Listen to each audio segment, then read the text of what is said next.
enfin une peinture algérienne aux normes internationales. Tous vos besoins en peinture intérieure, peinture métal, préparation de support ou peinture extérieure, choisissez Coral Peinture. Coral Peinture, c'est les maths à faire.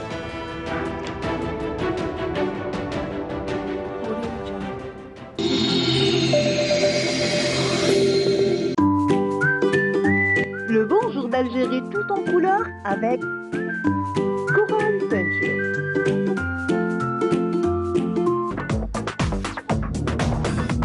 Ensemble, vivons le bonheur d'Algérie.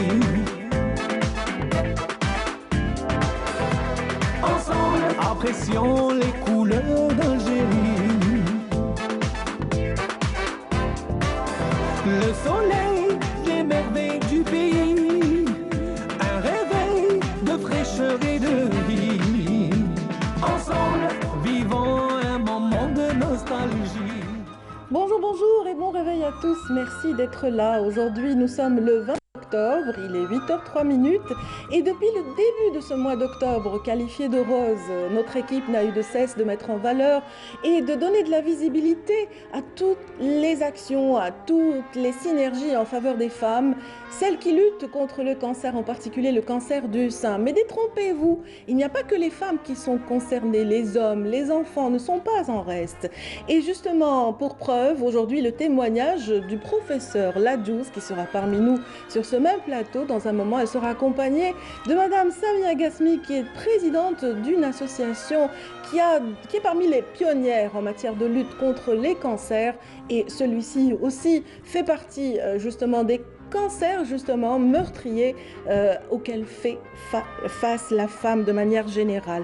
Et ben nous avons justement à cette occasion l'opportunité de vraiment de saluer chapeau bas à tous les bénévoles de l'association Nour ad-Douha qui œuvrent justement loin du confort de leur cabinet, loin du confort justement de l'hôpital pour aller au secours et au chevet des personnes vraiment dans les zones enclavées et celles qui sont démunies aussi. Alors vraiment on vous salue bien bas, messieurs et mesdames.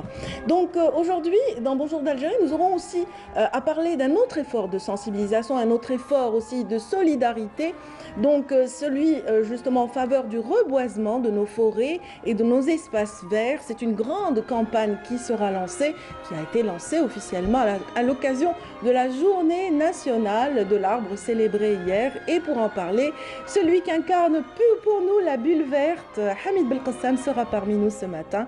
Et nous aurons également le plaisir de recevoir sur ce même plateau nos chroniqueurs, en l'occurrence Monia Faïd qui reviendra sur le parcours d'Ali Abdoun, cet acteur vraiment remarquable. Et puis, bien sûr, le meilleur de l'actualité sera servi avec Sid Ahmed Bourayeb. Voilà qui est dit par rapport au sommaire. Je vous souhaite encore une fois un bon réveil si vous venez de nous rejoindre. Bonjour d'Algérie, c'est pour tout de suite avec tout d'abord un point météo signé Amal Laribi.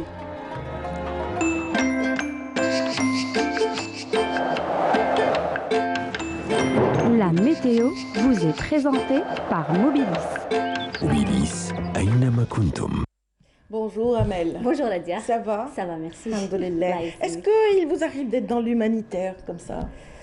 Où le travail absorbe la majorité du temps, c'est ça? Franchement, non, je ne fais pas d'humanitaire. Vous auriez aimé, vous avez un cœur vraiment tendre, on le sait. J'aurais aimé, oui, mais je pense que je ne pourrais pas le faire parce que ça va m'atteindre un peu. Oui, très sensible, ouais. Amal Laribi, bon, mais face aux cartes, vous êtes une autre personne. Voilà. Alors, donnez-nous le meilleur des nouvelles du ciel ce matin. Merci Nadia. Bonjour à tous et bon réveil. Eh bien, pour aujourd'hui, le ciel sera marqué par des passages nuageux sur pratiquement l'ensemble des régions nord, mais ces nuages sont plutôt denses sur les régions de l'ouest, accompagnés de quelques pluies parfois orageuses. Par contre, sur le centre, le ciel se montrera le plus souvent voilé à localement nuageux, avec possibilité de quelques pluies orageuses également vers l'intérieur centre. À l'est, excepté quelques pluies résiduelles durant cette matinée, eh bien de larges éclaircies devraient percer durant l'après-midi. La moitié sud, eh bien le ciel restera passagèrement nuageux sur une grande partie des régions sahariennes. quelques pluies durant cette journée vers le Bécharoua et le Nord Sahara, mais plutôt dégagées vers le Sahara central et le Sahara oriental. Les températures, quant à elles, eh bien, seront plutôt agréables pour la saison, avec un maximum de 23 degrés du côté d'Alger, Tizi Ouzou, 22 à Naba, également Oran, 20 degrés à Tlemcen et Tiaret, 16 à Al-Bayad, 17 à Batna, 19 à Djelfa, 21 degrés à Constantine, au sud 22 degrés seulement vers le Bécharoua, 25 Biskra, 24 Gardaya, 30 à Elizi, Tamanrasset et Janet, 31 à Tindouf, Adrar, 32 à Insalah et le maximum cette fois-ci à Ingezem avec 38 degrés. La mer aujourd'hui, eh bien, elle se montrera peu agitée sur les côtes ouest et centre, mais plutôt agitée sur les côtes est. Les vents souffleront entre 30 et 50 km/h sur les côtes ouest, 30 à 40 km/h sur les côtes centre et 10 à 20 km/h sur les côtes est de secteur nord-est. Et on va faire un petit voyage du côté de la partie nord de l'Afrique où le ciel restera plutôt nuageux et pluvieux du côté de Tripoli, couvert à Tunis, également l'Aïn occupé, partiellement voilé à Rabat, peu nuageux à Niamey, N'Djamena, partiellement voilé à Nouakchott, mais un beau soleil régnera par contre au Caire ainsi qu'à Khartoum.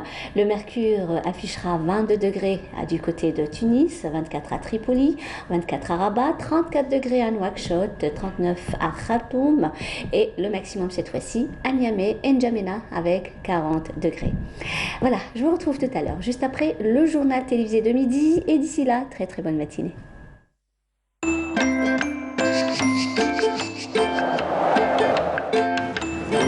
La météo vous est présentée par Mobilis. Mobilis, أينما كنتم. Et une excellente journée pour vous aussi, À vous Mel. aussi. Merci. Voilà, je vous souhaite une excellente journée. C'est l'automne qui s'installe, ça, Ah oui, on le sent maintenant, c'est oui, bon. c'est bel et bien installé. Hein. Voilà, le réflexe de mettre son petit parapluie dans le sac. Ah oui. Il faut vraiment Et un petit gilet.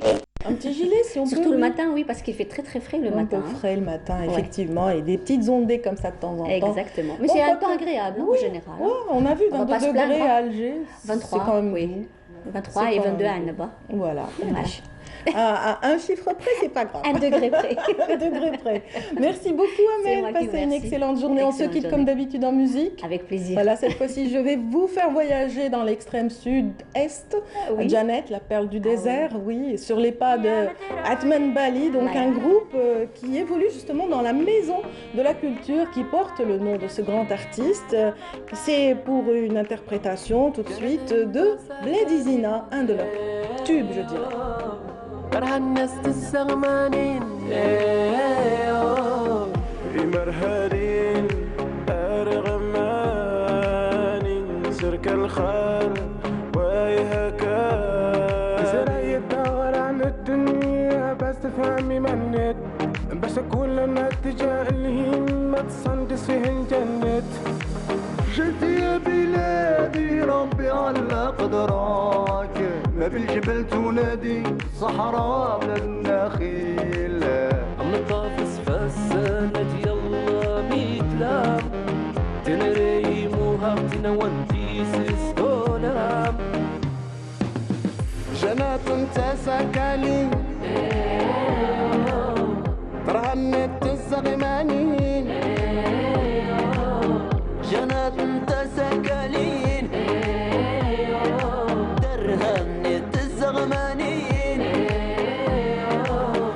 بلادي انا نبغيك انت بقلبي اهواك ساكن في بالي ديما ديما اوه يا بلادي زينة اوه يا بلادي زينة اوه يا بلادي زينة ان شاء الله ربي يحفظك لينا نكلك وتننا تسنز انا راه من الطاف سفوسيا نمدا جانت ديننا انت دغن وانا الطاف العاد مكسوطه سينجا جانتك لنا قصتي سنولا تسيلي لنا نتكل سافلا سنار دفي وتدي ومستلم منك تسري وما كان اللي وصار الهان مغارن دنيا اظن جنت ورا سلمتات هاتي سلات تسيلي ونافتات ميدان الدونات بلاد الخير وردة في الصحراء بلادنا نحبوها وحنا نردوها تاريخ جدود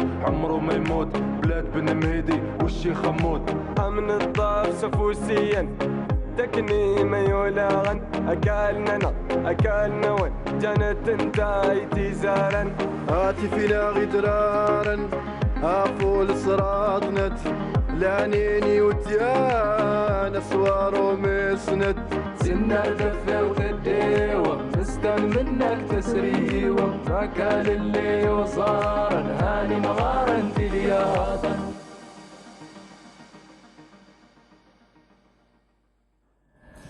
Voilà, on était complètement emportés, happés par cette beauté du désert de Janet, donc cette perle du désert, où évolue toute une panoplie de groupes vraiment qui vont sur les pas des anciens, donc leurs aînés, parmi les Touaregs, à l'instar de Atman Bali. Alors, on va aussi parler des aînés cette fois-ci, mais du côté des acteurs, avec justement la présence de Mounia Faïd qui vient de nous rejoindre. Bonjour Mounia. Bonjour Adia. Ça va? Ça va, tout doucement. Vous appréciez l'automne?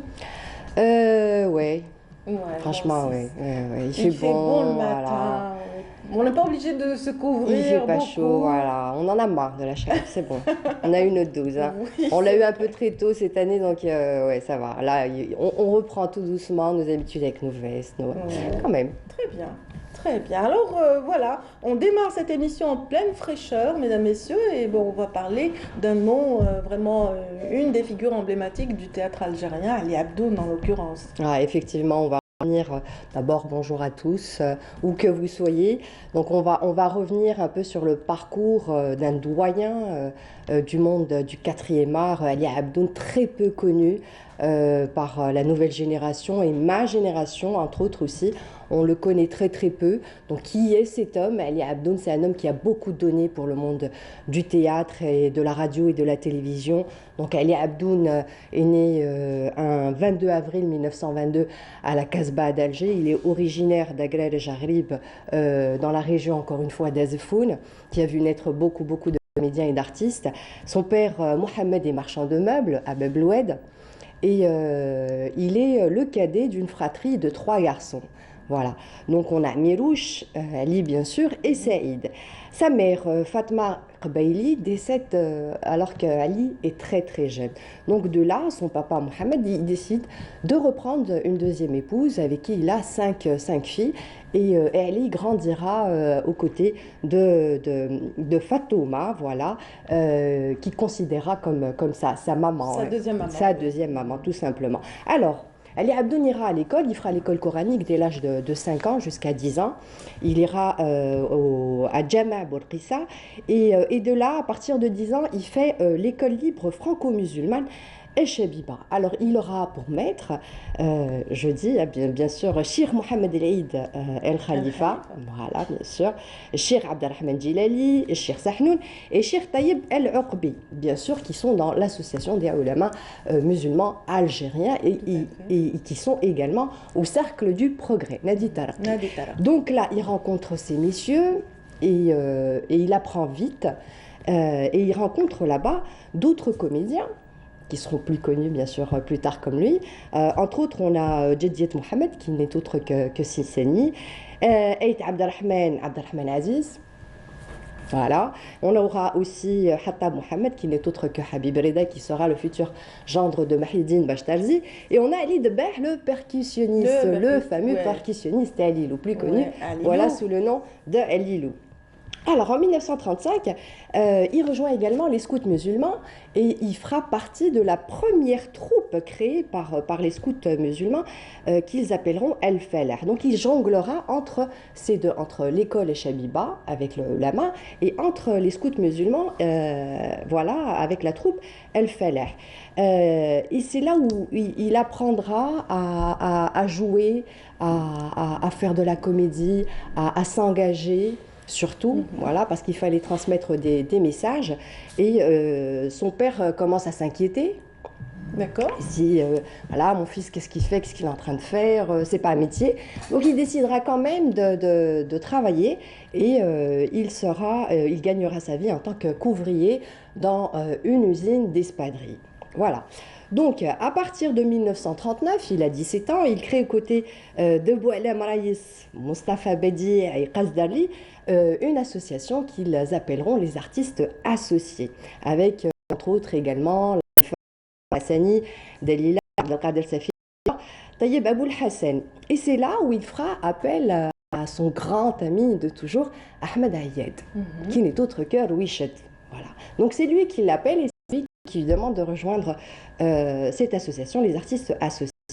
De la tournée, bien sûr, est proposée et est entamée et ils proposeront une pièce écrite par Louis Chit qui s'intitule La Dot. En 1940, Louis Chit décide lui-même de créer une autre association.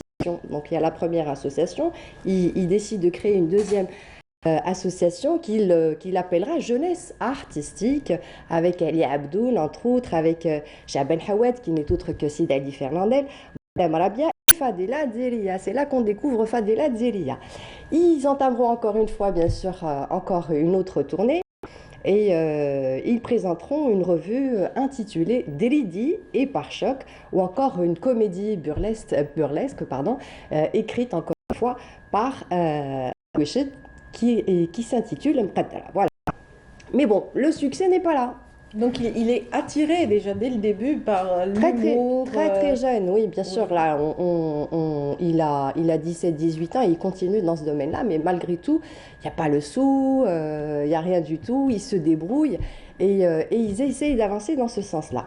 Donc c'est avec Louis Chit que Ali Abdoun décide finalement d'apprendre à écrire. Il commence à écrire ses sketchs et il commence à écrire des pièces. Et c'est grâce à Louis Chit, hein, bien sûr.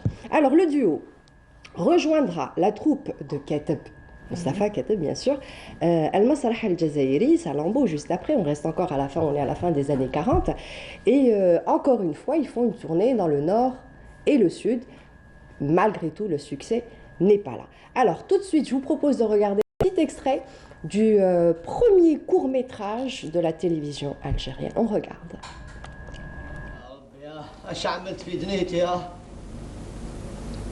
سي بوزيد اش بيك تخمم؟ اسكت علي انت وروح طلب شغالك. وكان الراجل اللي راه هنا اللي غبن. هذاك من القش نتاعي. وعلاش؟ باش يسيزيوني على ما خاطر ما خلصش الغرامه اللي سالوها لي. يا لطيف وكي يخرجوك منها كيفاش تعمل باش تاكل؟ ما بقات لا خدمه ولا معيشه. ما بقى لي الا نروح نطلب في الزنق باش نعيش هكذا بحالك. هذيك المصيبه. يرجع طلاب بحالي هو جا ما يقول له اشنو؟ ارجع لهنا ماشي يحلب باللي ما يزيدش يدور عندي.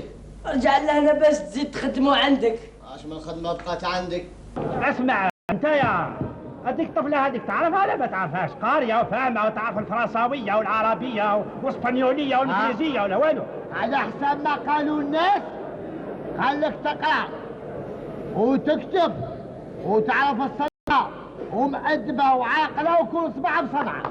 إيه ماشي حاجه ماشي بزاف بصح راني خايف يا سي موسى، خايف يفيقوا فينا. من اش راك خايف؟ خايف كاش ما تكلموا معاه عاد العلمه والهدايا اقسم له هذاك نتكلم خذ باباك بوش باباك ويفهم ما يفهمش. تخشي ماشي وليدي يا عجبت الله. واش كل كان يهضروا معاه ماشي هذاك هو يا ودي شكون اللي يعرفوا باللي يعقون يا سي موسى وكي يهضروا معاه كيفاش كاش شكون يواجبهم وعلاش يهضروا معاه وعلاش يجاوبهم وحنا العشينا باش هو يتكلم علينا. Voilà. C'est très agréable de découvrir justement cette petite pépite donc issue des archives que vous mettez vraiment à la disposition de téléspectateurs de Bonjour Algérie à chaque fois. Et c'est vrai que c'est super, ce duo est magnifique. Il y a une telle complicité qui se dégage. L'arabe dialectal, pas besoin de surplus, on parle simplement et ça passe très très vite.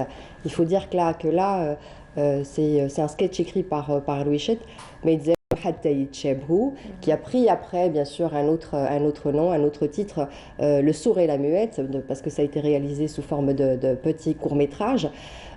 Donc là effectivement le duo est partout, ils sont ensemble.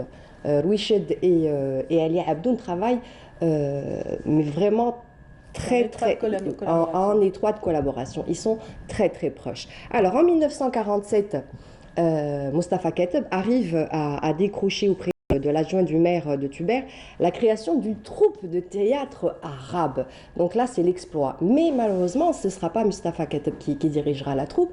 Elle sera chapeautée par Mahidine Bachtarli, tout naturellement. Voilà. Donc la première pièce jouée par Ali Abdoun à l'Opéra d'Alger, qui aujourd'hui qui porte le nom de Mahidine Bachtarli, le théâtre national algérien. Il jouera un vendredi 17 octobre, parce qu'il jouait le vendredi, un vendredi 17 octobre 1947, sa première pièce de Mohamed Oultchir Khaled, plus connu sous le titre du Samson algérien, bien sûr. Il fera 2 saisons à l'Opéra d'Alger, entre 47 et 49. Ensuite, la saison 49-50, la troupe se coupera en 2. Voilà, elle sera scindée en 2. Pourquoi? Alors, Mohamed Farrah prend la tête de l'Opéra d'Alger. Mahidine Bachtarli décide de se diriger vers l'Opéra d'Oran. Donc, la troupe est scindée en 2. Et Ali Abdoun décide de suivre Mahidine Bachtarli à Oran. Donc, ils feront la saison 49-50 à Oran. Et à partir de 50, Mahidine Bachtarli revient à Alger et il prendra la tête des 2 opéras. Au centre, ici à Alger, et celui d'Oran. Donc, à partir de ce moment-là, les artistes jouent au niveau de l'Opéra d'Alger. Donc Ali Abdoun se retrouve entre Alger et Oran et ils feront essentiellement beaucoup de tournées. Mahidine Bachtarli insistait sur ça. Donc ils feront des allers-retours entre le Bahia et la Blanche. Et Ali Abdoun, ce qu'il faut savoir, c'est qu'il commence aussi à partir de 1946 à la radio algérienne. Voilà. Donc il est à la chaîne 1, il commence d'abord par l'arabe littéraire, l'arabe dialectal, il écrit beaucoup, mais il fera partie également de la chaîne 2, donc la création de la chaîne 2, la chaîne en kabyle. Et là, tout est à faire. Il est aux côtés de Reda Falaki, de Cheikh Noureddin, de Mohamed Hilmi. Et là, c'est vraiment l'écriture et la création en langue kabyle. Donc tout est fait. Tout est réalisé, il a beaucoup participé à ça. Il écrira 121 œuvres en arabe et en kabyle et sera co-auteur d'une trentaine d'autres.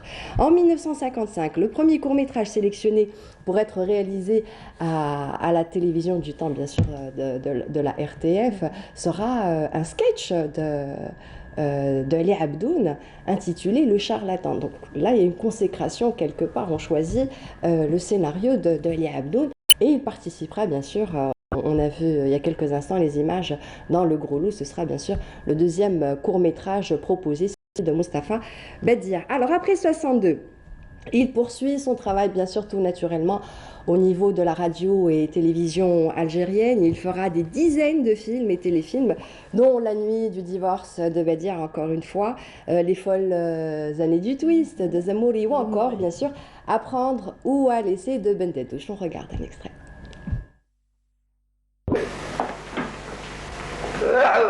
وشنو هذا؟ في دقيقة نقطع حسهم. دار غادية وهذا كاين مش خطا قالت نهضر بالعقل. السلام عليكم. سلام عليكم. واش كنت ضيف نتاع عمر؟ لا. ماشي ضيف. نشوفوه. اسلم راه يدقين نسلموا عليك. وانتم واش تكون؟ حنا والديه. والديه؟ انا عميه انا باباه. انا يماه. دينا اش بهذا؟ وراه يماه. دقيقة ونحالو. إذا قدر يقبلوا النسبة في المدينة. هذه شوفوا البشارة. هاتي وتشوفوا نسبة يا أخي قال ماتوا. عيشها.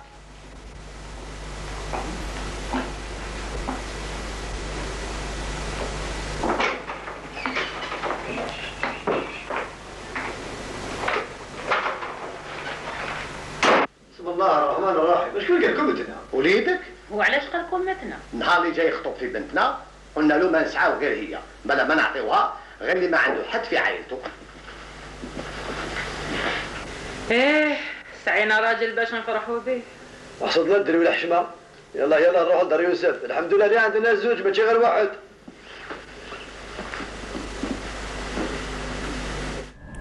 Quel plaisir de revoir les frères Hilmi aux côtés d'Ali Abdoun. Vraiment, le regretter Saïd Hilmi qui nous a quittés, lui, ce bout en train, Allah yarhamou, ainsi que son frère qui ont, oh là là, ils ont été prolifiques pour la télévision. Bien sûr, effectivement.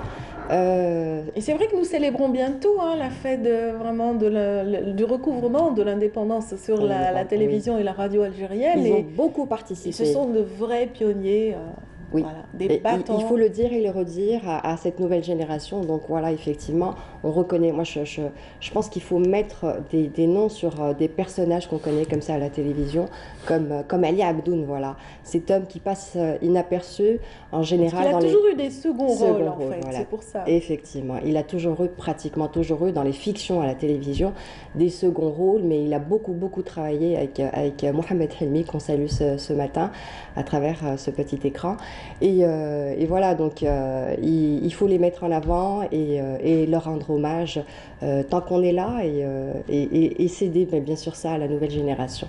Voilà, donc on continue. Alors côté vie privée, Ali Abdoun a une vie privée bien sûr, mais certainement, mais bon, on commencera par dire qu'en 1942, Ali se verra obligé d'épouser la veuve de son frère Amirouche qui décède en 1942, et donc son père Mohamed Abdoun demande à Ali d'épouser la femme d'Amirouche parce qu'il laisse derrière lui un petit garçon du nom de Mohamed aussi, de 6 ans. Donc là, Ali Abdoun abdique, il accepte, il est obligé, il est contraint quelque part, mais au fil du temps, finalement, il apprend à aimer cette femme, voilà, Zahra Boucheli, Madame Zahra Abdoun aujourd'hui, donc là, Ali Abdoun élève Mohamed comme son fils, et il aura 10 enfants en tout. Mais Zahra Abdoun subira, malgré ça, elle a eu une famille nombreuse, mais elle subira 22 grossesses et 10 fausses couches. Ça a dû l'affaiblir. Oui, il faut imaginer 22 grossesses, franchement, c'est beaucoup de douleur. Donc là, 10 fausses couches, ils auront 10 enfants en tout. Et 2 enfants mourront très jeunes, donc il y aura quand même 8 enfants. Ils grandiront aux côtés de Ali Abdoun. Personne ne suivra le parcours de leur papa, à part bien sûr le neveu Mohamed, qui l'élèvera encore une fois comme son enfant.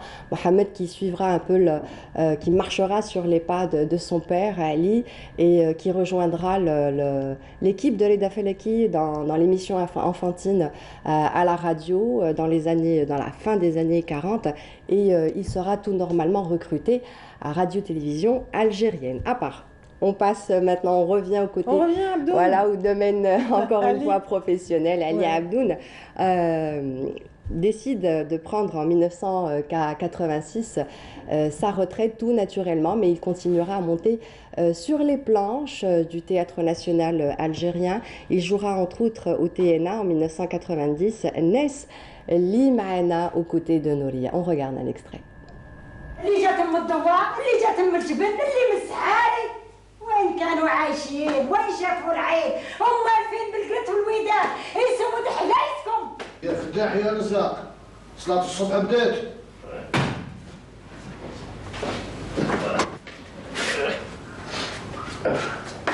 راك تجيب يا الحسين؟ العين من الصباح ولا تشرشبها من يغرقها. ياك الجيران هما اللي يخلصوا لها، وانت على الصدعي في راسك. الدار داري وانا مولاتها، واللي ما عجبوش الحال يطبق. لا عجبتهم الدار كبيرة واسعة ستيل كولونيال، وعجبتهم ولات الدار الوجه حسين وكلام رزين. استنى انت استنى. انت واقيلا راك تحسب في روحك مازلت كيما زمان. السلطانة تتكلم معاك وانت تتكبر ونخرج في السماع. راح ذاك الزمان يا سي راح. ياك زوجتي ربي يشدك فيها ويشفك. ربي يعيشوا لي ليا ويعيشني ليه، وموت يا اللي تموت ونحصر يا اللي تحصر. ما كان لا علاش نموتوا ولا علاش نتحصروا. الخير والهنا، ربع بيوت كي نقصر، خديمة ناشطة ويعيش حميدة كي السلطان. شاطر تبارك الله، شاطر نتاع الصح. هي كان يبيع البيض والدجاج والنحاس المزنجر، خدا بنت باشاعة وراح يدخلها في زفيرة. بنت باشاغة وقت يرجع، خمم على رويحتك. واش هي خدمتك؟ في النهار تدفن وفي الليل تسكر وتسنتر، ولو كان طلعت للفوق كنت انا زيد نطلعها بك. اي واش تحبي الله غالب. الراي فايس في النهار حفار قبور، وفي الليل نخدم في عراس المزال. روح يا بارد القلب يا اللي ما عندك همة بالصحة هي فيك. روح. Ouais, Nouria, incroyable. Inégalable, Nouria, Allah yarhama. Alors, on va clôturer, bien sûr, avec cet hommage ce matin d'Ali Abdoun. On le verra une dernière fois dans la comédie musicale Jiwar fi Hiwar en 1995. Il nous quittera malheureusement un 13 janvier 2000 à l'âge de 78 ans. Voilà, un véritable pionnier. Il aura participé à la naissance d'un théâtre arabe et kabyle et il aura marqué l'histoire par ses œuvres audiovisuelles et radiophoniques. Voilà. Merci beaucoup Mounia. Merci Radia. Voilà. Eux aussi, ils ont contribué à leur manière à cet effort de sensibilisation autour de la lutte contre le cancer, où qu'il soit. Donc aujourd'hui, nous avons le plaisir de recevoir le représentant de l'ADS, l'Agence nationale du développement social ADS. C'est pour tout de suite, après ce spot de sensibilisation.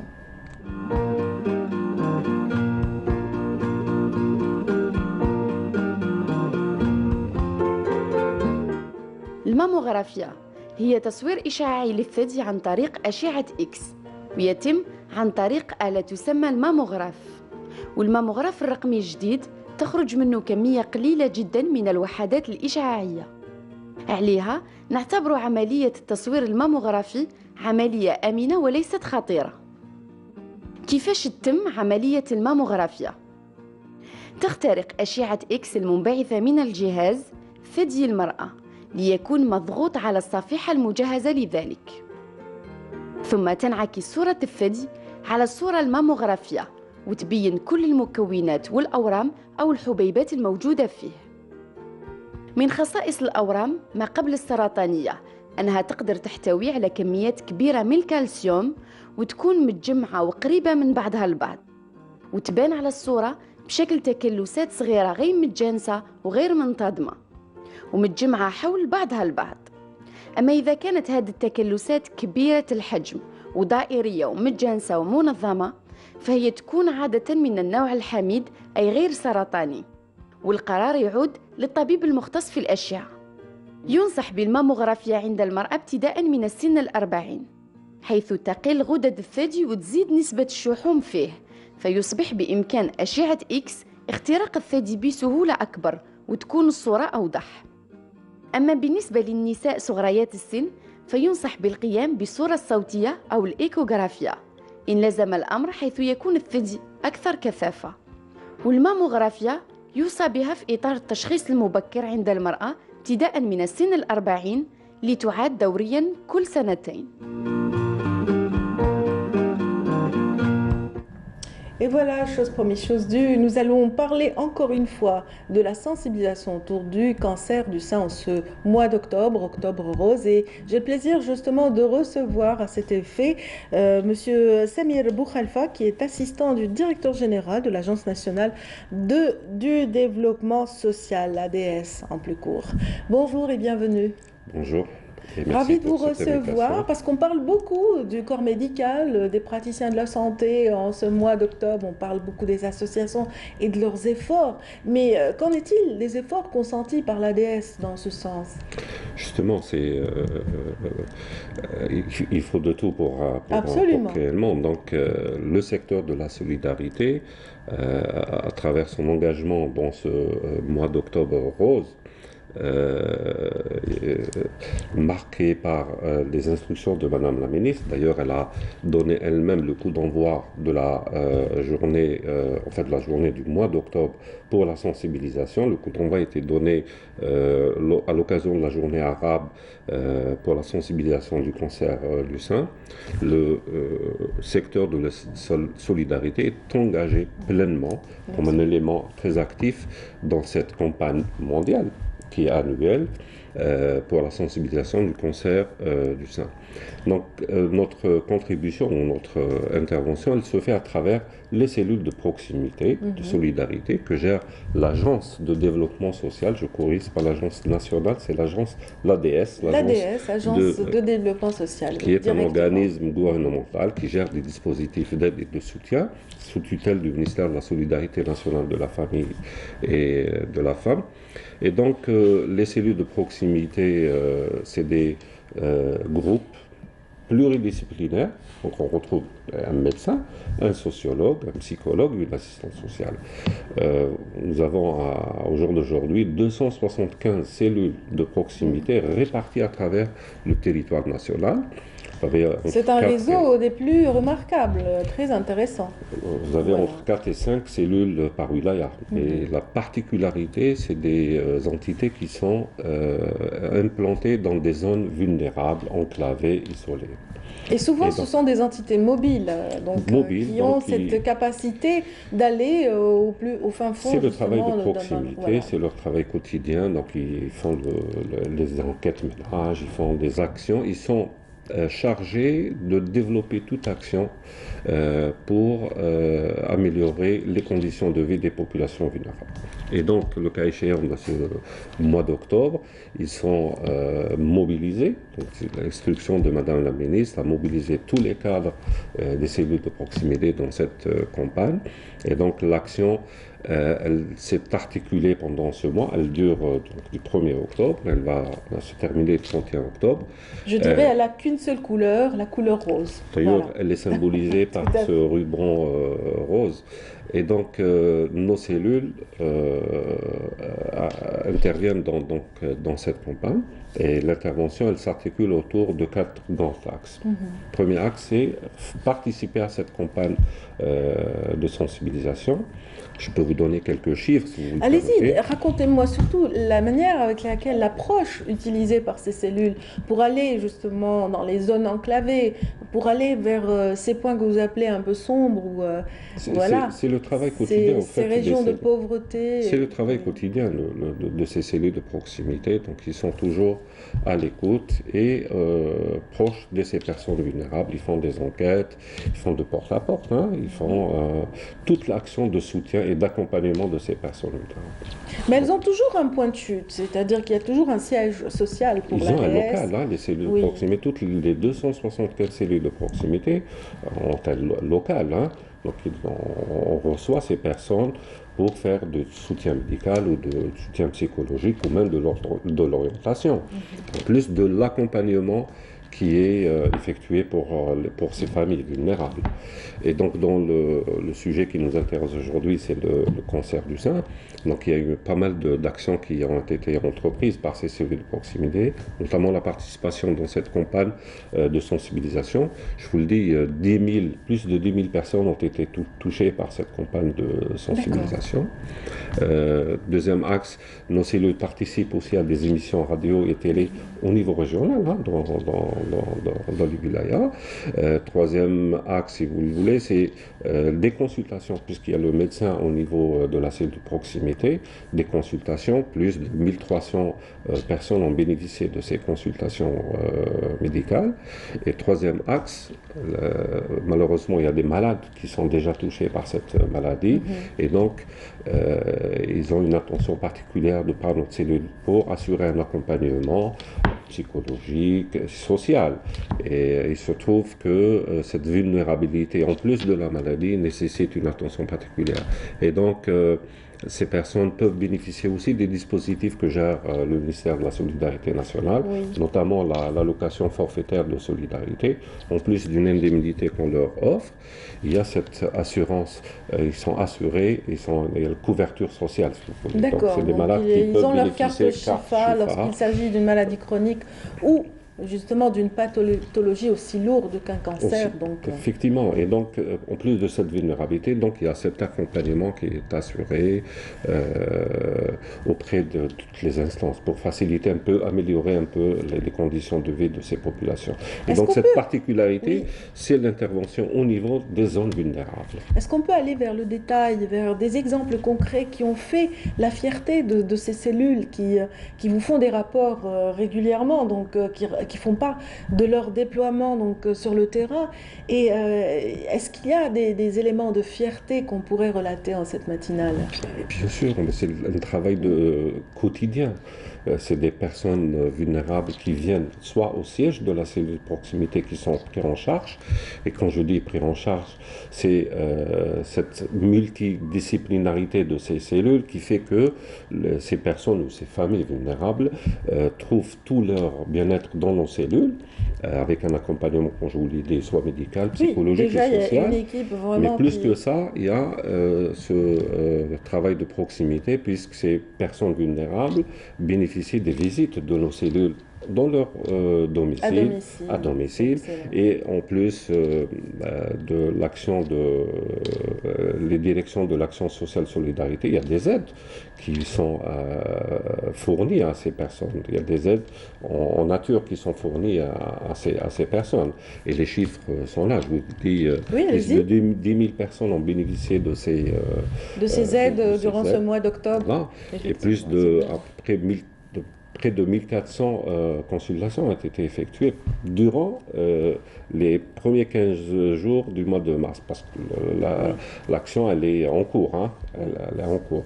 Là, on parle, si vous le permettez, là, on parle de l'action, on est impliqué dans ce mois d'octobre. Mais il faut dire que le reste de l'année aussi, vous êtes présent. Il y a énormément d'activités qui sont faites par nos cellules de proximité, tant sur le plan social, médical et psychologique. C'est ça qui est formidable. Ce sont des cellules pluridisciplinaires qui permettent aussi donc, de combler ce manque sur le plan social, mais en même temps d'être dans le médical aussi, d'être ce trait d'union avec le corps médical et les structures, justement, de prise en charge du cancer. C'est ça qui est formidable. Et c'est l'engagement pris par Madame la ministre de mobiliser tous les cadres du secteur de la solidarité à intervenir et être un élément actif dans tous les événements que traverse notre cher pays. On parle du mois d'octobre, mais il faut dire que les cellules participent aussi. Il y a des calamités, il y a des catastrophes, les cellules de proximité interviennent. Ils ont aussi une particularité sur l'identification et le ciblage des besoins de ces populations. Ça nous amène à définir davantage l'ADS, si vous le voulez bien. L'Agence de développement social, qui est un organisme gouvernemental qui gère des dispositifs d'aide et de soutien aux populations vulnérables et qui est sous tutelle du ministère de la Solidarité. Donc, vous avez Elle existe depuis pas mal de temps. Hein. Personnellement, je ne connaissais pas cette structure. Elle a été créée en 1996. 96. Et donc, je vous le dis, elle gère des dispositifs comme dispositif l'AFS, l'allocation forfaitaire de solidarité. C'est des indemnités qu'on donne aux personnes malades chroniques, personnes âgées sans ressources. Et en plus, il y a cette couverture de la sécurité sociale, mais aussi d'autres programmes pour soutien à l'emploi, notamment pour les jeunes, et un programme de développement communautaire. C'est des petits projets que l'ADS finance au niveau de ces localités vulnérables. Oui. C'est bien. Donc ces foyers ou ces pôles de pauvreté donc, qui sont peut-être inaccessibles à d'autres corps de métier, donc sont vraiment à la portée de vos cellules, au nombre de 275. Et ça permet justement de développer un rapport de confiance, je dirais, d'abord avec la population, qui aide justement à la prise en charge. Et dites-moi, s'il vous plaît, donc concernant, vous avez cité l'exemple de la AFS, mais vous prenez en charge aussi les personnes âgées. Voilà, les personnes âgées qui ne peuvent pas se déplacer. Au fait, les cellules de proximité ont une connaissance parfaite du territoire, leur champ d'intervention, connaissance parfaite du territoire, mais aussi de la population vulnérable. Donc, les personnes âgées, les personnes vivant seules, les malades chroniques, les personnes grabataires, puisqu'il y a des visites à domicile au profit de ces malades et des grabataires. C'est notre population cible. Hein. Oui. Donc, très bien. Et puis vous avez aussi initié il y a quelques années Blanche Algérie, donc au profit des jeunes et de leur insertion. Au profit des jeunes, donc c'est une occasion qui est donnée à ces jeunes de pouvoir créer une petite entreprise. Blanche Algérie est un dispositif géré par l'ADS et donc financé par l'ADS, et donc c'est des groupes de jeunes pilotés par une personne et qui vont travailler dans des communautés, dans des communes. Dans les communes, en général, les travaux voilà, d'urgence, les travaux d'embellissement, d'assainissement, d'embellissement de l'environnement. Et c'est vrai que vous aussi, vous donnez une perche à toute la jeunesse diplômée qui a encore des œuvrés, leur donner peut-être des occasions de travailler, d'apprentissage. Et aussi d'étoffer leur expérience dans le domaine d'entrepreneuriat. Très bien. Donc voilà qui est dit par rapport à l'ADS, l'Agence de développement social, qui joue un rôle crucial, important, à travers le déploiement de ces cellules de proximité à travers l'ensemble du pays, au nombre de 275 ces cellules, donc qui sont aussi un appoint pour le corps médical. Un appoint pour les associations qui aussi ont besoin d'un inventaire, ont besoin aussi d'une banque de données qui est à la portée de tout le monde grâce à Et puis on n'est pas seul à intervenir, on travaille toujours en réseau, notamment avec la société civile, les autres secteurs et le mouvement associatif. Donc on essaye de créer tout ce réseau pour être amené à une efficacité dans nos actions.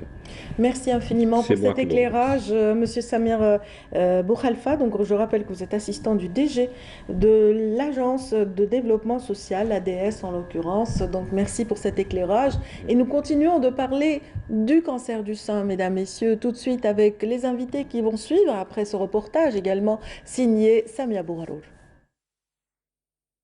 Avec 11 000 nouveaux cas recensés chaque année, le cancer du sein est la première cause de mortalité chez les femmes plus de 40 ans en Algérie. Le seul moyen pour y faire face, le diagnostic précoce. Je trouve que c'est très important de vérifier. Après, très sincèrement, je trouve aussi que Octobre Rose, comme c'est médiatisé et que c'est tous les médias qui en parlent, c'est une occasion justement pour le faire si jamais on oublie. Alhamdoulilah qu'il y a des moyens pour nous faire rappeler qu'il faut vérifier en fait. Aux femmes mariées, c'est pour la femme qu'elle dépasse la quarantaine. Il faut le faire momentanément, le test ou bien la mammographie, comme un geste de précaution. On a une convention avec la médecine de travail de l'entreprise. Donc, on est bien couvert par rapport à ça. Donc, le médecin de travail nous conseille et suit la santé des employés. Octobre Rose, c'est l'occasion de sensibiliser le grand public et inciter les femmes à réaliser des dépistages réguliers. C'est de faire la mammographie tous les 2 ans, c'est tout à fait normal. C'est dans le monde entier, mais uniquement en Algérie. C'est vrai que les femmes ما كانتش تعرف بلي لازم دير لا مامو et tout. Donc comme يهضروا في التلفزيون في الإذاعة les journaux tout le monde en parle كما يقولوا. Donc لازم المرأة لازم عليها tous les 2 ans دير la mammographie نتاعها et surtout avant la mammographie المرأة tous les jours elle se palpe les seins en position allongée et assise. Ça, c'est très important. De se palper, exactement. يعني تمس التد نتاعها en appuyant, pas seulement superficiellement, et que ce soit pas, disons, un tic, mais une habitude. Le dépistage n'est plus un tabou et ça peut vous sauver la vie. Une nouvelle vision adoptée par beaucoup de femmes en Algérie. Et bien sûr, je les conseille de faire dès qu'elles sentent, ou même si elles ne sentent pas un changement ou quelque chose qui est bizarre dans le corps, elles aillent chez un médecin ou ما تدخلش حاجة جايزة ولا c'est rien ولا parce que des fois حاجة rien تولي بعيد حاجة كبيرة. Il faut apprendre aux filles jeunes à se palper dès l'âge de 13 ans, 14 ans, que ce ne soit pas quelque chose qui soit considéré comme aïb, ce qui est perçu comme aïb. Prévenir, c'est guérir. Il vaut mieux se toucher et comprendre que si on a un nodule, on sent quelque chose qui est anormal, on va aller avec le médecin. Parce qu'en faisant ça, on se sauve.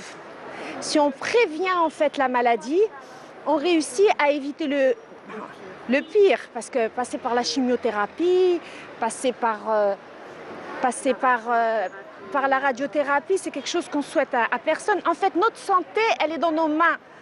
Le médecin de demain, c'est le patient d'aujourd'hui. L'ilm quwwa. Quand on sait ça, on évite vraiment le pire et on garde ce qui est le plus important, c'est notre santé. Tout au long de ce mois, les initiatives se multiplient pour toucher le plus grand nombre de femmes pour avoir une vie en rose. Voilà, les dames qui ont témoigné au micro de Samia Bouharour semblent très convaincues, très déterminées et très informées. Mais le sont-elles vraiment? On va voir un petit peu la vie d'une spécialiste, professeur Hamida Gendouz, est ici présente. Donc bienvenue, vous êtes chirurgienne oncologue et spécialisée justement en cancer du sein. Bienvenue chez nous. Merci de votre invitation. Vous êtes accompagnée aujourd'hui de celle qui habituée à nos plateaux et qu'on a vraiment le plaisir à retrouver à chaque fois. Madame Samia Gasmi, vous êtes la présidente de l'association Doha, une pionnière. Je parle de vous, mais aussi de cette association parmi les premières qui ont initié la lutte anti-cancer. Merci. Voilà. Alors, merci pour l'invitation. Merci d'avoir pensé à Doha pour connaître son parcours et son activité. Mais je reviens avec honneur que l'association est née le 26 septembre 2002, mais la pionnière qui est née en Algérie, c'est l'association Al-Fajr. Al-Fajr, absolument, je sais, mais vous faites partie des premières. J'étais Al-Fajr, oui. Voilà. Et on a fait un parcours aussi. L'honneur revient à tout l'ensemble de l'association Al-Fajr qui à ce jour qui continue le combat comme Doha. Le travail qui était Al-Fajr, Doha toujours à ce jour. Absolument. Nous avons reçu les éléments de l'association et les membres et les bénévoles de cette association. Voilà. Donc, au cours de ce mois d'octobre et nous continuons de faire autant que possible. Je le disais tout à l'heure, les éléments, les membres de l'association ou de l'autre également sont des personnes assez particulières dans la mesure où elles mettent de côté le confort de leur cabinet ou le confort de l'hôpital pour aller sur le terrain. Oui, tout à fait. C'est ça, le déploiement, vraiment, on donne de soi pour l'autre et c'est ça qui fait toute la valeur de votre action.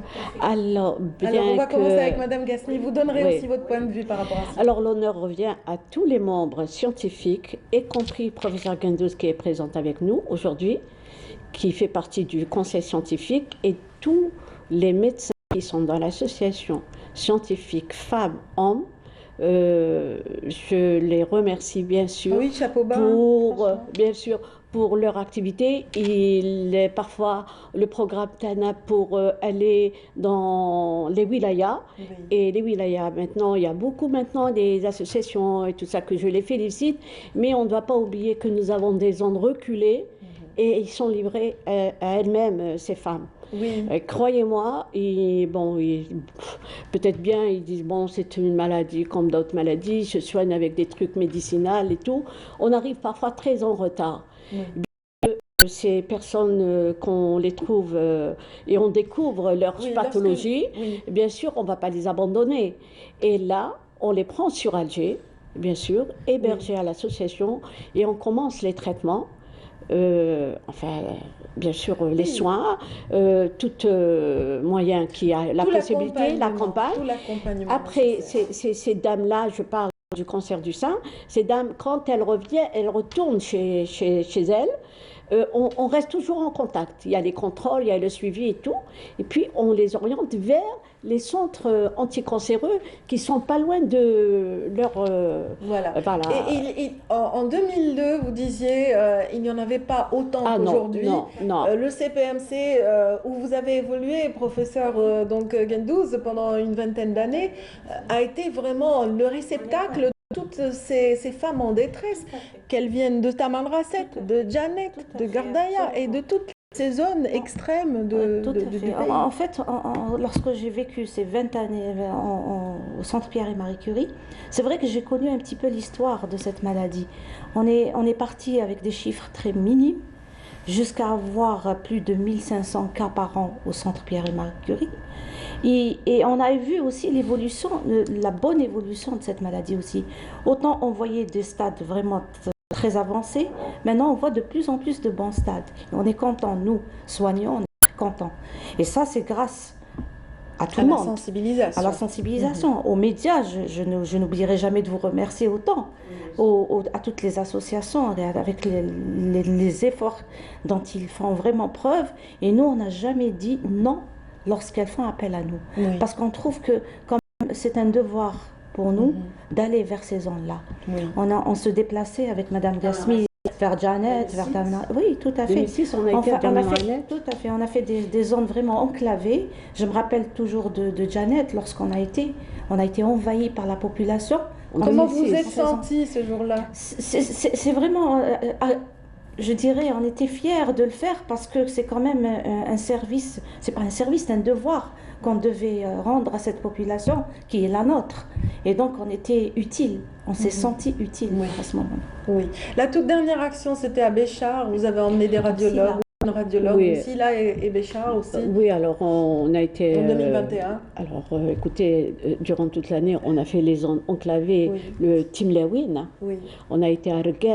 Après Regen, ça fait une année plus, il y avait le mammographe qui était bien placé, tout neuf, mais il n'y avait pas de radiologue. Oui. Nous, on prend avec nous. Si on part, on prend. Si on part pour le cancer du sein, d'ailleurs, même toutes les années, on fait le cancer du sein et tout cancer confondu. Oui, et le dépistage est important, il passe par la radiologie, effectivement. La radiologie. Mais nous, on fait le diagnostic précoce, et éventuellement, après, avec le professeur Gendouz et le professeur Dilem, Dr Félissa, Mezali, Ourabah, ils sont dans un groupe très important en sénologie.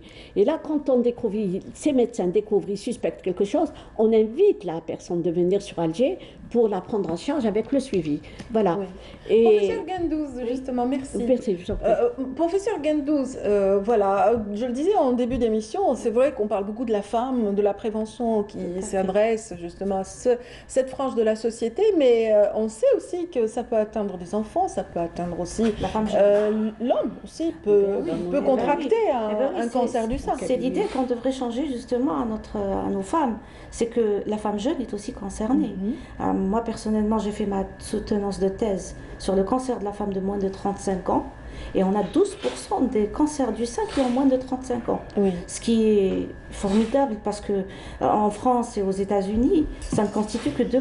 Nous, on a 12%. C'est énorme. Et d'ailleurs, à tel point qu'on a eu le prix en France, quand on a présenté cette étude, on a eu le prix de Charles-Marie Gros, qui est l'initiateur de la scénologie là-bas. Ils étaient un peu étonnés comment ce taux important de femmes jeunes. Tout comme l'homme, c'est 1 à 2%. Il ne faut pas qu'on oublie ça. Quand vous dites que c'est important ce type d'études, c'est parce que ça remet en question toute une prise en charge. Voilà, toute une prise en charge et surtout diagnostic.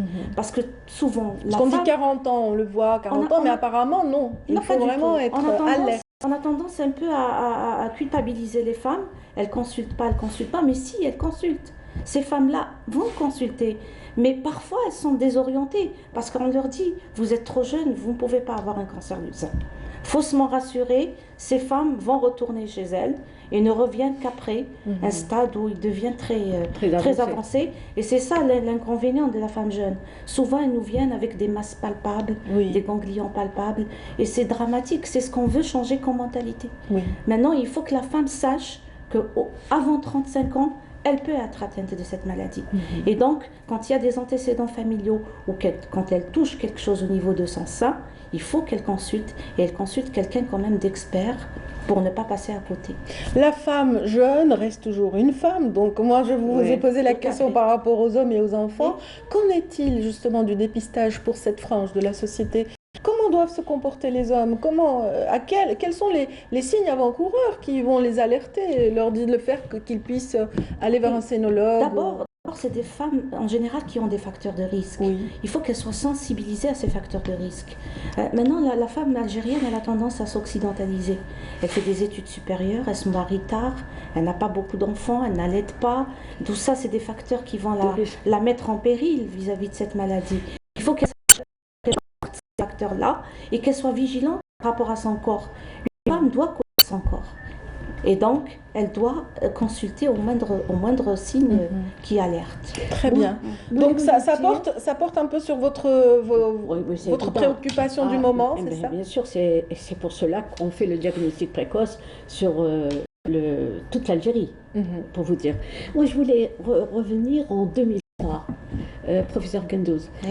Si vous vous rappelez, il y avait une petite fille qui avait 13 ans, elle avait un cancer du sein. Oui. Et le professeur Bendi, et c'était juste une prise en charge qui l'ont orienté vers le cas le plus jeune, justement. Plus jeune. 13 ans, hein. 13 ans. En 2003. Hein. Oui. Voilà. Oui. Moi, j'étais pas encore en scénologie, mais j'ai pris connaissance de ce cas-là. Et effectivement, c'est un cas qui est resté historique. Oui, donc voilà. Donc, si jamais on a des antécédents familiaux, qu'on soit homme ou femme, il faudrait qu'on réfléchisse à ces événements. Alors, j'aimerais éclaircir quelque chose. Quand on a des antécédents familiaux, ça ne veut pas dire qu'on aura ce cancer du sein. Il ne constitue que 10 à 15% des cas.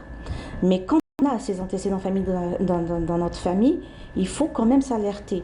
Et c'est un score qu'on calcule en général dans ces familles-là. Quand une patiente ou une femme vient consulter, on calcule ce score-là.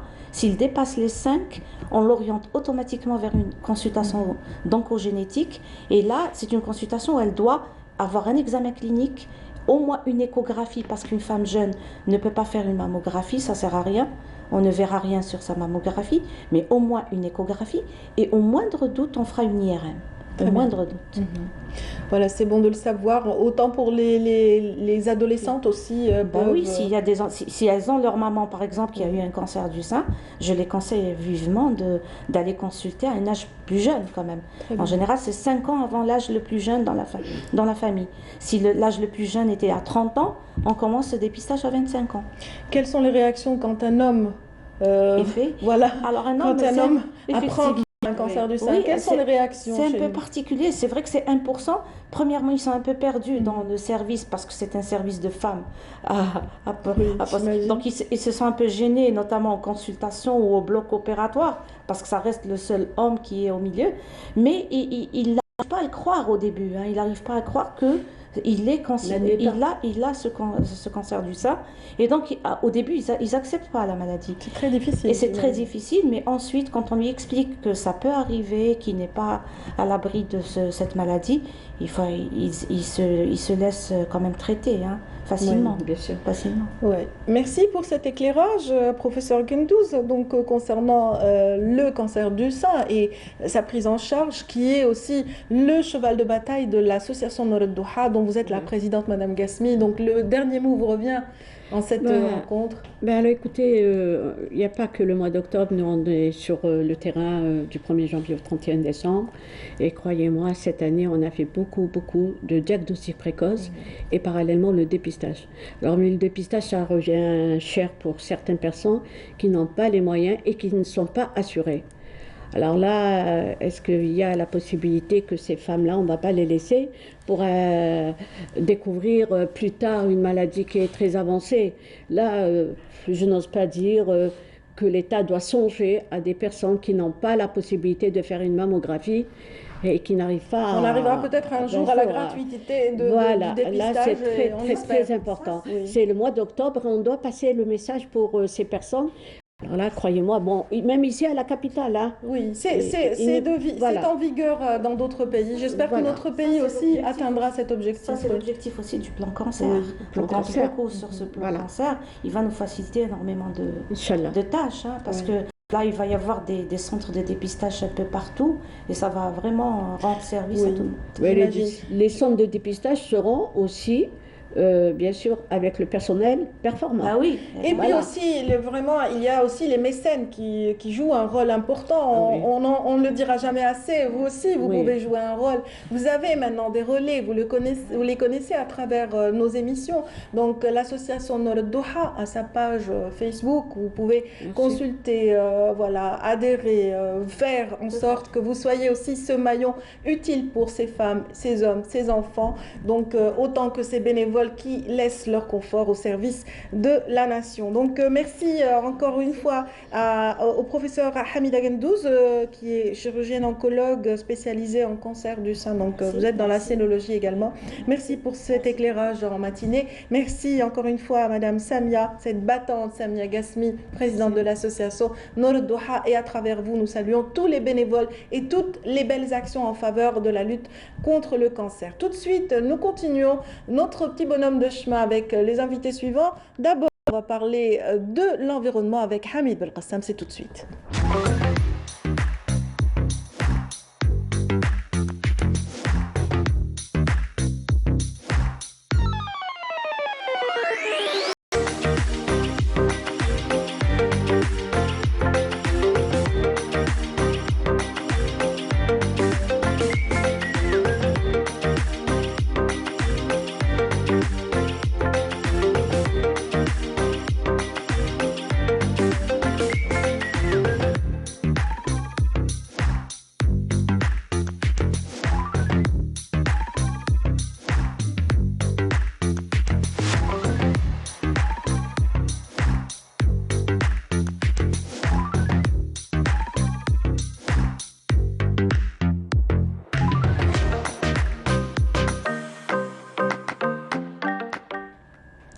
Hier, l'Algérie célébrait la journée de l'arbre et justement on va parler de cet arbre qui nous offre tant donc Dame Nature aussi a permis justement la préservation de la santé publique. Et aujourd'hui, nous avons le plaisir de parler d'une belle campagne qui est lancée en la faveur justement du reboisement, Et pour en parler, nous avons le plaisir de recevoir ce matin Hamid Belkacem. Bienvenue Hamid.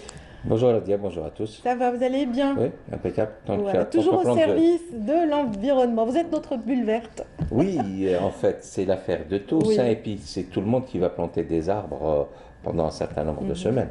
À compter d'hier, ça a commencé et ça va se dérouler jusqu'au 21 mars. En fait, c'est la jonction entre le 25 octobre, qui est la journée nationale de l'arbre, et le 21 mars, qui est la journée mondiale. Voilà. Et donc, on va planter beaucoup d'arbres.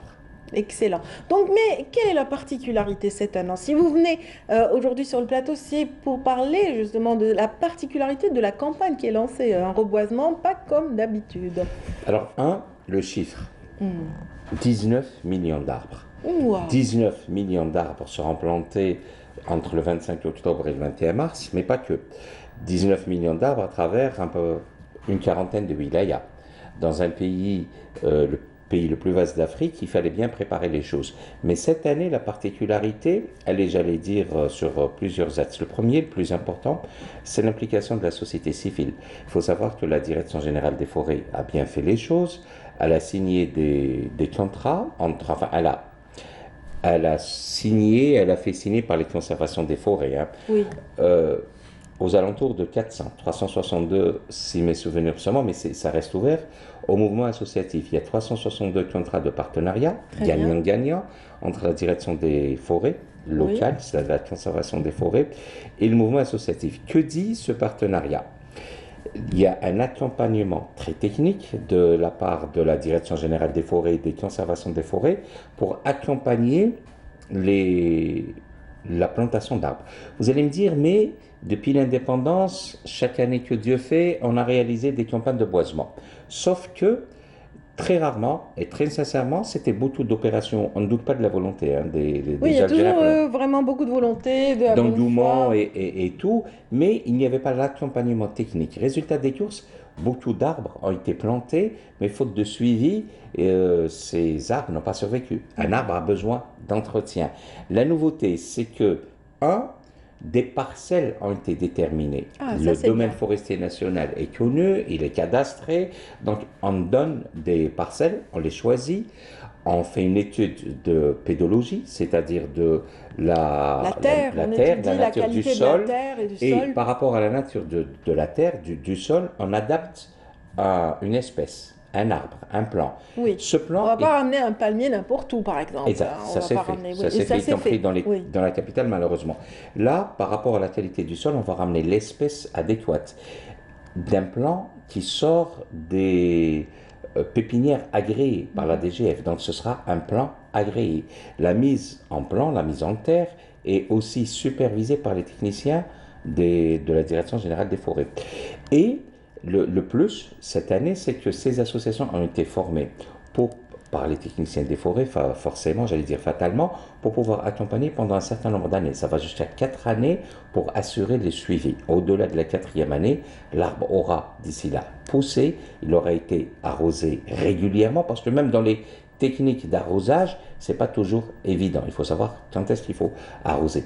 Tout cela fait que cette année, c'est une opération qui est bien pensée, qui est bien réfléchie, et quand on met côte à côte de manière, j'allais dire, si on parle de nature, symbiotique, d'un côté la bonne volonté des Algériens structurés dans des associations sur 48 layas, et de l'autre côté la technicité du personnel de la Direction générale des forêts, ça ne peut donner que du bonheur. Voilà, ce sera au profit de nos forêts et de nos espaces verts qui vont avoir vraiment de l'allure dans 5 ans. Vous le dites, c'est le temps imparti à la plante ou à l'arbre pour pousser et avoir justement un ancrage. Un ancrage. C'est le cas de le dire, atteindre, j'allais dire, l'âge pas adulte, mais de pouvoir évoluer. Ça vient aussi, il y a une précision à donner, on ne va pas planter dans les superficies parcourues par le feu. Parce que là, d'abord, il y a une opération de réhabilitation et de restauration des sols. Le sol a été fragilisé par des incendies. On ne le rappellera jamais assez, l'Algérie a perdu quand même quelque chose comme 90 000 hectares cette année, un petit peu partout. J'allais justement vous poser la question, est-ce que ce ne sont pas les feux de forêt récents, donc ceux de cet été, qui ont favorisé cette mobilisation, cette réflexion voilà, en commun? Ça l'est en partie, ça l'est en partie. Il faut toujours essayer non pas de lutter contre la nature, mais faire avec. Vous avez 2 aspects. Vous avez le côté criminel de la chose, mais vous avez aussi le côté changement et bouleversement climatique. Il va faire de plus en plus chaud et donc la menace feu de forêt sera de plus en plus présente. Donc il faut, dans cette opération de boisement, on ne le dira jamais assez, on ne le répétera jamais assez, de la technicité. Quand on plante quelque chose de nouveau sur une nouvelle parcelle, il faut, contrairement à ce qui se faisait de par le passé, faire vivre de la mixité entre guillemets forestière. Il y a des arbres qui sont composés de résine et d'autres de feuilles. Il faut les alterner pour pouvoir faire des remparts naturels au sein du même bois, au sein de la même forêt, alterner entre les arbres à base de résine et les arbres à base de feuilles, et ça permettra une chose magnifique quand même, retarder la progression si jamais il y a un feu. Donc c'est une alternance. Moralité, il faudrait se rapprocher des services forestiers, des forêts, parce que en fait c'est vrai qu'après les feux de forêt, on a vu sur les réseaux sociaux une mobilisation de personnes vraiment armées de bonne volonté qui ont été vers la Kabylie planter des arbres un peu partout. On les a vus sur les réseaux sociaux, donc cette action n'est pas efficace. Il faudrait peut-être leur dire de se rapprocher. Les cadrer, d'abord, c'est une opération qui est ouverte. Toutes les associations sont invitées à aller sur le site de la Direction générale des forêts où vous avez une plateforme, ça se fait en temps réel, vous prenez attache avec la conservation des forêts de votre wilaya et vous allez être associé. Il y a déjà, peut-être au moment où je vous parle, le chiffre a été arrêté hier, de 362 associations à travers 40 wilayas. Mais le chiffre est appelé à augmenter. On a jusqu'au 21 mars, donc il reste quand même quelques bons mois pour pouvoir planter le récif est de la partie, j'imagine, parce que vous êtes parmi les pionniers. On va planter, voilà. Vous avez eu droit à quelle parcelle, vous, en tant qu'association? On est en train de négocier du côté du lac de Regaya, parce que c'est une zone humide d'importance mondiale, que la Seramsa, mais on va aussi planter, ça c'est un autre aspect des activités de récif et de la DGF, pour fixer les cordons dunaires, parce que les cordons dunaires ont une importance assez particulière. Je voulais peut-être rajouter quelque chose dans cette opération. Le fait d'associer le mouvement associatif, quelqu'un qui va planter un arbre, qui va en prendre soin pendant des années, la DGF a sorti le grand jeu, la Direction générale des forêts, en formant non seulement à la manière de planter, d'arroser, mais de préserver. Je m'explique. Il va y avoir la création de points d'eau, parce que l'été passé, tout le monde a remarqué qu'il y avait un manque flagrant en points d'eau, aux manières et aux techniques d'intervention, aux techniques de repli. Il y a eu, malheureusement, mort d'homme, parce que les gens n'ont pas su comment se comporter face au feu. Voilà, et comment où s'approvisionner en eau. Où s'approvisionner, comment lutter. L'Algérie, c'est un grand pays, on ne peut pas avoir des unités de la protection civile ou de la conservation des forêts au niveau de chaque massif forestier, même s'il y a des colonnes mobiles mixtes, protection civile et service des forêts, mais il faut apprendre les premiers gestes. C'est ce qui sera fait tout au long de cette campagne. Donc, choisir les plants, choisir les parcelles, former les gens à la technique de plantation, parce que ça reste une technique pour la durabilité de l'opération, mais surtout pouvoir réagir pour chaque début d'incendie. Et quoi de plus noble que d'offrir justement aux villes algériennes de véritables poumons. Voilà, c'est aussi du domaine de la santé publique. On n'arrête pas de parler du cancer du sein depuis ce matin, mais ça aussi, ça fait partie vraiment l'environnement, c'est l'affaire de tous. Quand on plante, d'abord l'arbre permet d'agréer, d'avoir de l'air sain, il purifie. Vous avez le système de photosynthèse, donc vous avez un air de meilleure qualité lorsque vous plantez. L'arbre aussi arrive à améliorer, même en milieu urbain.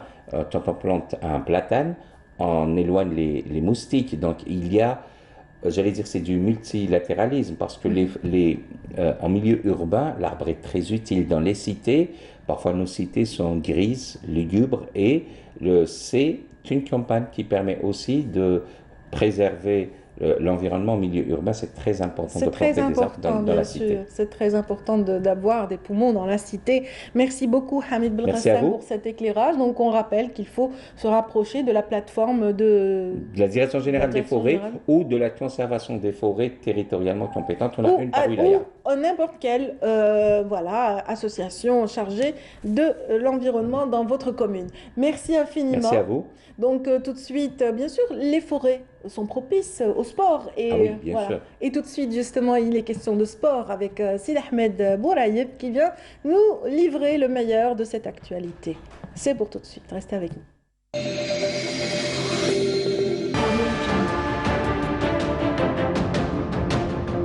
Enfin, une peinture algérienne aux normes internationales.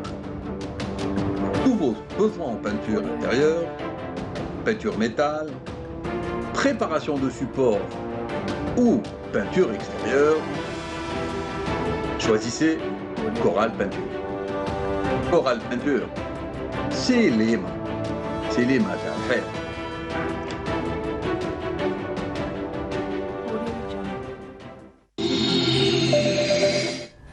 Voilà, il est là, Sid Ahmed Bourayeb pour vous, mesdames, messieurs. Donc pour le meilleur de l'actualité sportive, c'est pour tout de suite. Bonjour. Bonjour Adia, bonjour à tous nos amis téléspectateurs. Vous avez remarqué, on fait vite quand il s'agit de sport. Oui. Voilà, on va commencer par l'Afrique. Nous sommes le plus grand pays d'Afrique. Nous sommes le plus grand pays d'Afrique. Et nos 4 clubs algériens engagés en compétition africaine se sont qualifiés au prochain tour.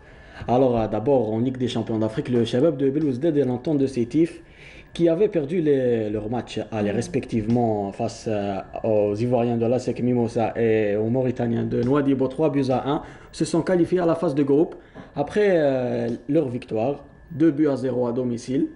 Alors qu'en Coupe de la CAF, la JS Kabylie a confirmé son succès à l'aller en battant à nouveau les Marocains des Forces armées royales de Rabat, 2-1 à Tizi Ouzou.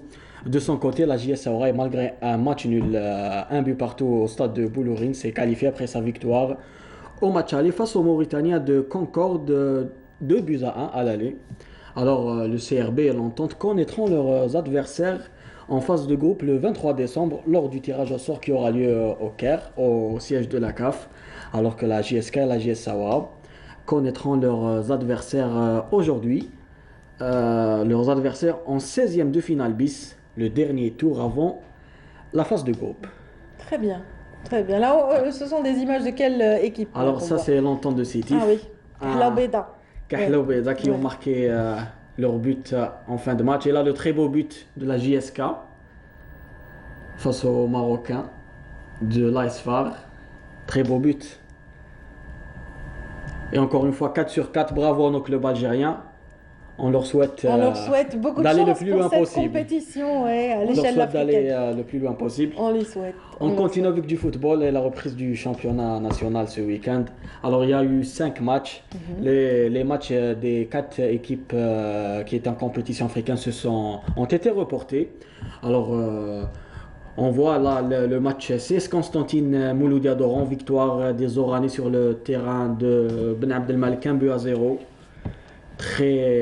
Très belle entame pour les Constantinois. Il y a eu aussi RC Arba'a US Biskraf, victoire 5-0 de Biskraf face à l'équipe de l'Arba'a qui s'est présentée avec l'équipe réserve. Il y a eu aussi un derby algérois, Nasser Hussein Dey, Usma d'Alger, 1 but partout. Wydad de Tlemcen 1, NC Magara 0. Un autre match qui s'est déroulé à Alger, Paradou Athletic Club 1, Aiso Chlef 0. Alors dans ce match Paradou Aiso Chlef, il y avait une arbitre pour la première fois dans l'histoire de la Ligue 1, il y avait une arbitre assistante femme. Et elles ont un rôle très important. Exactement. On encourage ce genre d'initiative. On espère voir d'autres arbitres femmes dans les prochains matchs, dans les prochaines journées. C'est ce qui a motivé votre choix de nous offrir un portrait ce matin? Exactement. Elle s'appelle Asma Friel Wahab. Elle a arbitré le match Paradou Aiso Chlef. Sarah Derbel était présente. Elle nous a fait ce portrait.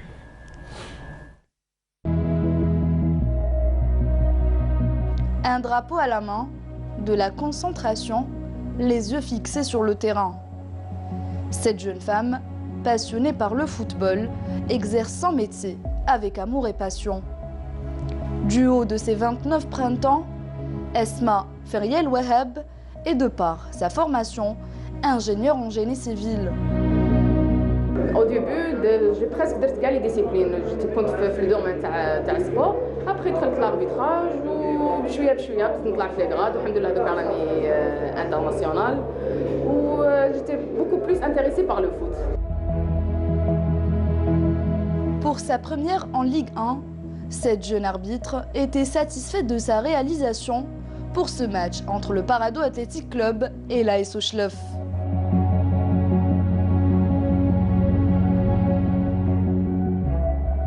D'abord, je remercie la commission تاعنا اللي دارت فيها la confiance عطاتني هذه début de la saison حطوني فيها vraiment زعما ça m'a fait plaisir وان شاء الله نكون في حسن الظن مع الزملاء تاعي كانوا معايا عاونوني بزاف والحمد لله جوزت لا rencontre sans complication.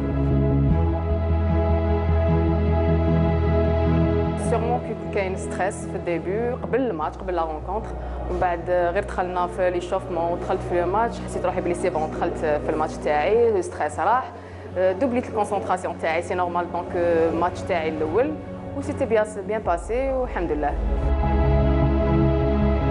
Il n'y a pas de différence entre un homme et une femme. Les acteurs du football n'ont pas eu de problème avec la présence d'une femme au terrain, bien au contraire. دونك تكون في المستوى مراه ولا راجل لا ميم شوز. الدور تاعنا انه نساندوها باش تزيد تبرز في المقابلات القادمه.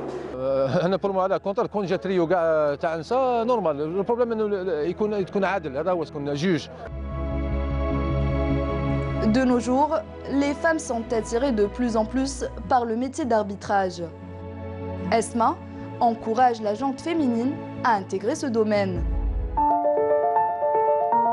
نقول لهم يخدموا سورتو الفيزيك يخدموا لي زونطرينمون يحبوا واش راهم يديروا باش يقدروا يلحقوا وما يكرهوش. Courageuse, ambitieuse et déterminée, cette femme ne compte pas s'arrêter là et envisage d'aller au bout de ses rêves.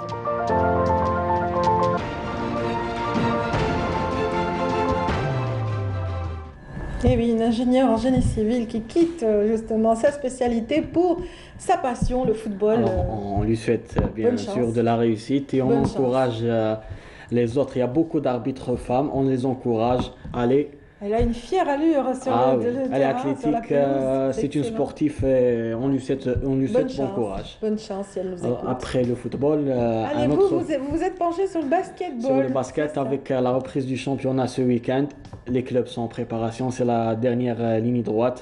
Alors ce week-end, on est allé à la rencontre des joueurs de l'USM Blida qui se préparent. Alors, quoi de mieux que l'image pour le prouver. Plus de détails dans ce reportage.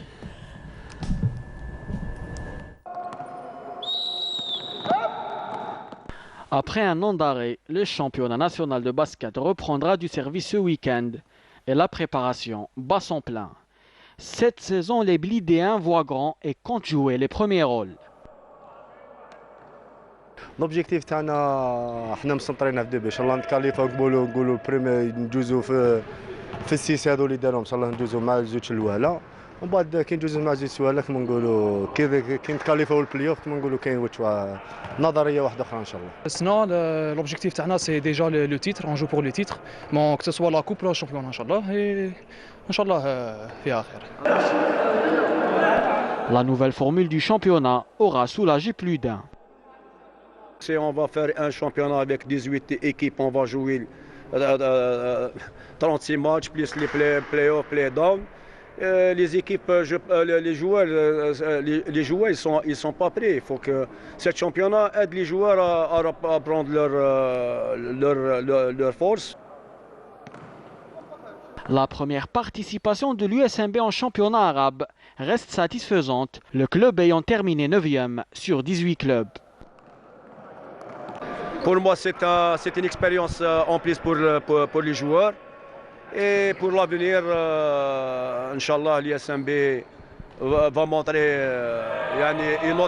une autre image, ce que je souhaite, Inch'Allah. لعبنا ضد فرق اللي كانوا عندهم إمكانيات كبيرة وجابوا لاعبين محترفين من أمريكا.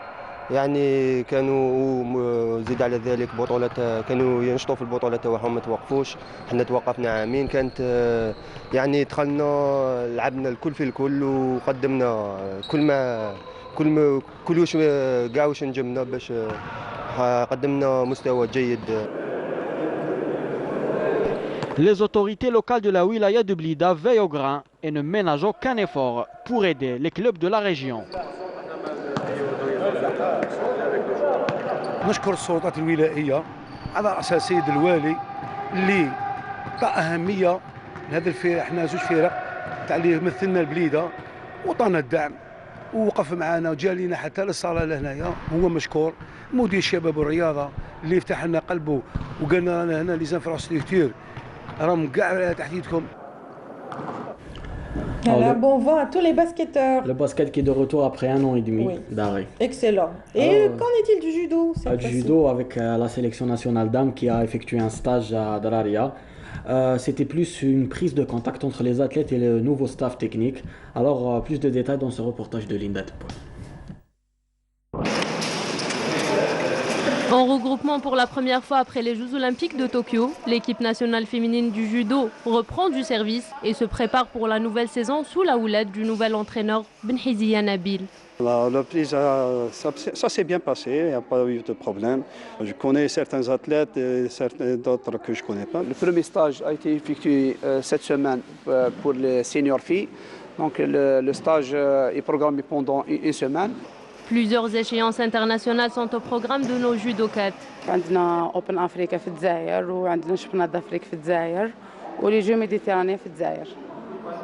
وإن شاء الله نجيبوا لي ميداي ونفرحوا كاع الشعب الجزائري ونفرحوا العائلة تاعنا. Premier objectif عندنا في جانفي Open Africa ومن بعد الأفريق ولي جو ميديتيراني. ألعاب بحر الأبيض المتوسط. إن شاء الله نجيبوا دي ميداي أنا نبريباري وربي يوفقنا. Glaner des médailles d'or et occuper la première marche du podium, tels sont les objectifs de ces athlètes. Volontaires à souhait, mais le plus important pour elles est de hisser haut le drapeau algérien lors de ces manifestations sportives internationales. Voilà, bon vent pour toutes ces athlètes. Bon vent à tous et on termine avec de la natation. Belle performance du nageur Jawad Sayoud au championnat arabe petit bassin qui se déroule à Abu Dhabi avec une médaille d'or sur le 400 mètres 4 nages avec un nouveau record d'Algérie, 4 minutes 12 secondes 73. C'est la deuxième médaille d'or pour lui dans ces championnats après celle décrochée au 200 mètres 4 nages. L'Algérie compte actuellement 3 médailles d'or en comptant celle de Abdallah Arjoun dans l'épreuve du 50 mètres d'eau. Et ça méritait d'être cité. Merci beaucoup Sid Ahmed Bouraye pour toutes ces informations sportives. Merci d'avoir été avec nous, mesdames, messieurs. Je vous souhaite une agréable journée et à très vite, à demain déjà.